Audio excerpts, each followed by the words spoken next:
আল্লাহ যদি হল হয়ে যায়, লক্ষ প্রশ্নের জবাব পেয়ে যাবেন, কোনো ঝামেলাই থাকবে না। যারা পাশ্চাত্য শিক্ষায় শিক্ষিত, অন্য শিক্ষায় শিক্ষিত, হাজারো মাসালা আপনাদের মাথায় ঘুরে, কিন্তু নবী রসুলগণ কেন আসছেন এই প্রশ্নের জবাব যদি মাথার মধ্যে থাকে, তাহলে শয়তান ওয়াসওয়াসাও দিতে পারবে না। কথাটা বুঝতে পারবেন? নবী রসুলগণ দুনিয়াতে বিমান আবিষ্কার করার জন্য আসেন নাই। নবী রসুলগণ দুনিয়াতে দ্রুতগামী ট্রেন আবিষ্কার করার জন্য আসেন নাই। নবী রসুলগণ দুনিয়াতে কম্পিউটার আবিষ্কার করার জন্য আসেন নাই। খনি আবিষ্কার করার জন্য আসেন নাই। ওই বুরুজ আল খলিফা, দুবাই উঁচা বিল্ডিং নির্মাণের জন্য নবী রসুলগণ দুনিয়াতে আসেন নাই। নবী রসুলগণ দুনিয়াতে আসছেন মানুষ রূপী ও মানুষদেরকে মানুষ বানাবার জন্য। কিসের জন্য আসতে বলেন? আপনারা বললেন না, ওনার খেয়াল ছিল না, আমি দেখছি। বলেন নবী রসুলগণ দুনিয়াতে আসছেন কেন? হ্যাঁ, ঠিক আছে, মানুষ রূপী ও মানুষদেরকে বলেন কিসের জন্য আসছে? মানুষ বানাবার জন্য। মানুষ রূপী, আমি যেরকম বলি এইভাবে বলেন, মানুষ রূপে ও মানুষদেরকে বানাবার জন্য। উমর ইবনে খাত্তাব রাদিয়াল্লাহু তাআলা আনহু ঈমান আনার আগে তার চরিত্র কি ছিল? আবু জাহল বলছে, তোমাদের মধ্যে এমন কি আছো মুহাম্মাদের ধান নিয়ে আসতে পারবে? বলে নাউযুবিল্লাহ। তার সির মোবারক নিয়ে আসতে পারবে, এরকম কি আছো? 100 লাখ উট দেওয়া হবে, একবার নগদ। কতটা উট? 100 লাখ উট তাকে প্রদান করা হবে যে মুহাম্মাদের ধান নিয়ে আসতে পারবে সাল্লাল্লাহু আলাইহি ওয়াসাল্লাম। ওমর বললেন, উট তৈয়ার রাখো, অন্য কার প্রয়োজন নেই, আমি নিয়ে আসতেছি। আপনারা জানেন সবচেয়ে নিকৃষ্ট কোন ব্যক্তি, সবচেয়ে খারাপ কোন ব্যক্তি? যে ব্যক্তি করে নবীকে হত্যা করে। দুনিয়ার মধ্যে সবচেয়ে নিকৃষ্ট যেই ব্যক্তি করে নবীকে হত্যা করে, তার চেয়ে নিকৃষ্ট কোন ব্যক্তি দুনিয়াতে নাই। তো ওমর ইবনে খাত্তাব সরদার দু আলমের সির মুবারক আনার জন্য রওনা করছে। লোকটা ভালো না খারাপ? খারাপ, সবগুলো খারাপ, ঠিক না? কিন্তু ঈমান আনার পরে সেই ওমরের অবস্থাটা কি? নবী আলাইহিস সালাতু ওয়াস সালাম বলেন, আমার পর কেউ নবী হইল ওমর নবী হইয়া যেত। সুবহানাল্লাহ।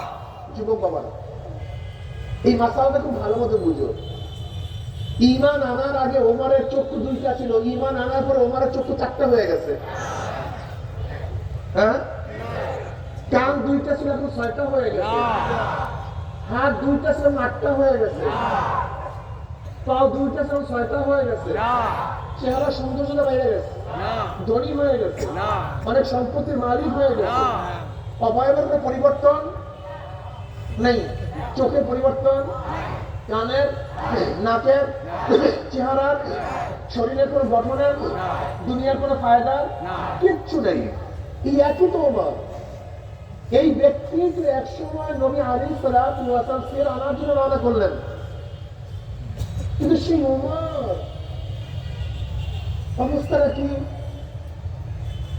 নবী আলাইহিস সালাতু ওয়াস সালাম বললেন, ওমর বোঝেও ঠিক বলেও ঠিক। এই ওমরের এমন কি পরিবর্তন আসছে, ওমরের অনুকূলে কোরআনের বহুত আয়াত নাযিল হয়ে গেছে।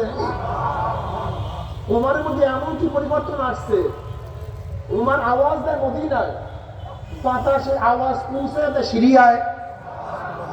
আপনারা ঘটনা জানেন, সারিয়া রাদিয়াল্লাহু সিরিয়ার মধ্যে যুদ্ধরত অবস্থায় ছিলেন। ওমর ইবনে খাত্তাব রাদিয়াল্লাহু মদিনায় বক্তৃতা করতেছিলেন, খুতবা দিতেছিলেন। আর সেই মদিনার মিম্বার থেকে ইয়া সারিয়াতুল জাবাল, ইয়া সারিয়াতুল জাবাল। ওমর কোথায়? আরে জবাব দেওয়ার সাথে সাথে কোথায়? আর সারিয়া রাদিয়াল্লাহু তো সিরিয়ার মধ্যে শত শত কিলোমিটার দূরে। সেখানে আওয়াজ দেয়, ইয়া সারিয়াতুল জাবাল, আই উনজিল আল জাবাল।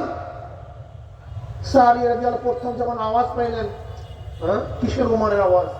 সে তো মদিনার মধ্যে। যেরকম ধরেন আপনার বাবা লন্ডনে, যদি সে হঠাৎ ডাকে আব্দুর রহমান, আপনি কি করবেন? কার আওয়াজ? আপনার তো লন্ডনে, তার আওয়াজ পেলাম কিভাবে? ঠিক না? সারি রাদিয়াল্লাহু তাআলা খাত্তাবের আওয়াজ পাওয়ার পরে হক চক করলেন, তা কিসের আওয়াজ?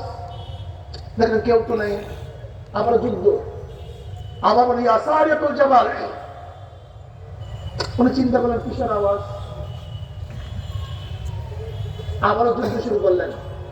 এবার ওমর ইবনে খাত্তাব আবার তৃতীয় বলি আসারিয়াতুল জাবাল, সারিয়া পাহাড়ের দিকে তাকাও। সারি রাদিয়াল্লাহু একবার সৈন্য প্রেরণ করলেন পাহাড়ের দিকে, দেখো উপর দিক থেকে, অন্য দিক থেকে ইসলামের দুশমনরা মুসলমানদের আক্রমণ করার জন্য প্রস্তুতি নিচ্ছে। সারি রাদিয়াল্লাহু তাআলা তারপর আক্রমণ করলে ধ্বংস করলেন।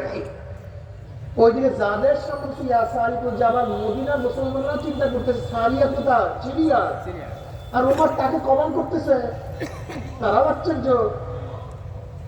আবার সারিয়া নিজেও আশ্চর্য। যুদ্ধ শেষে বিজয় বেশে যখন সারি রাদিয়াল্লাহু তাআলা মদিনা আসলেন, মদিনার লোকেরা বের হয়ে গেছে, বলতেছে সারিয়া, অমুক তারিখ জুমার সময় আমিরুল মুমিনিন কোনো শব্দ শুনছো তুমি? হ্যাঁ। কি? তুমি? আমি তো যুদ্ধে ছিলাম, হঠাৎ আমিরুল মুমিনিনের শব্দে সারিয়াতুল জাবাল, আমি ভ্রুক্ষেপ করলাম না। দ্বিতীয়বার আবার সারিয়াতুল জাবাল, আমি ভ্রুক্ষেপ করলাম না। তৃতীয়বার আবারও তার শব্দ, আমি পাহাড়ের দিকে দেখলাম, দেখি কাফেররা আমাদের আক্রমণ করার জন্য প্রস্তুতি নিচ্ছে।